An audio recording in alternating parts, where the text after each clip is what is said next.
আল্লাহ কাল করতে পারি আল্লাহ কোন যাবো না আল্লাহ খেলা নিলে খেলা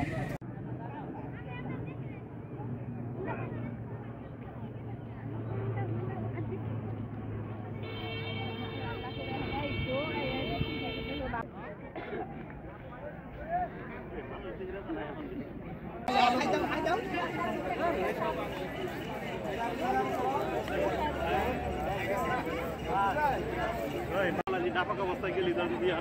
হাবে না পুকুর দেয়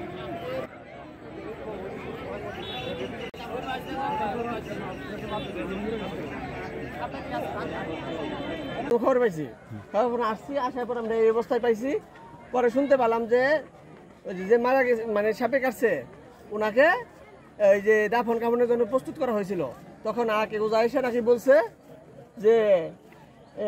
এটা ভালো হওয়ার মতো মানে সে দেখছে দেখার পরে বলছে আশ্বাস দিচ্ছে যে ভালো আল্লাহ চাইলে ভালো হতে পারে আমরা আশা করি এটুকু শুনতে পারছি মানুষের মুখে মানে ভালো হওয়ার সম্ভাবনা আছে কি এখন আপনি কি মনে করতেছেন আমি আসলে ওইভাবে কিছু বলতে পারতেছি না কিন্তু এসে আমি এই কথাগুলো মানুষের মুখে শুনছি সবার থেকে করির লেগে গেছে কি এর জন্য গেছে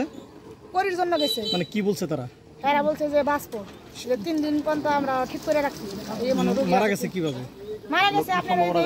এই গেছিল কারবালার জায়গায় মাছ মারতে গেছিল নন্দার মধ্যে পাড়া মারছে পরে ঠুকার দিছে দুইবার করে আপনি কি মনে করতেছেন পরে তারপর বাড়িতে নিয়ে আসে টাকার মধ্যে পাড় দিয়ে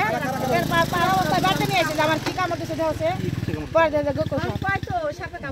কারণ মির্জাপুর হাসপাতালে নিয়ে গেছিল ডাক্তারে ইনজেকশন দিছে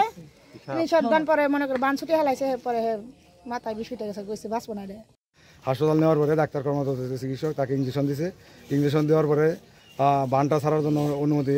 রোগী বলছে না আমার বান ছাড়েন না তারপরে আমি ডাক্তার বান ছাড়ছে বান ছাড়ার পরে রোগীরা টইলে মৃত্যু করে টইলা করছে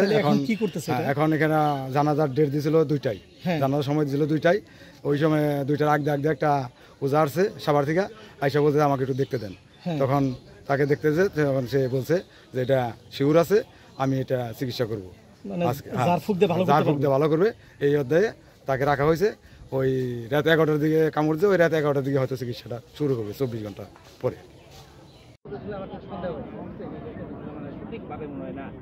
বললাম যে লোকটা মারা যায় লোক মারা গেছে সাপে কাটা অনেক লোকে দেখছি 8 ঘন্টা 7 ঘন্টা পরে নাক দিয়ে ফেনা আসে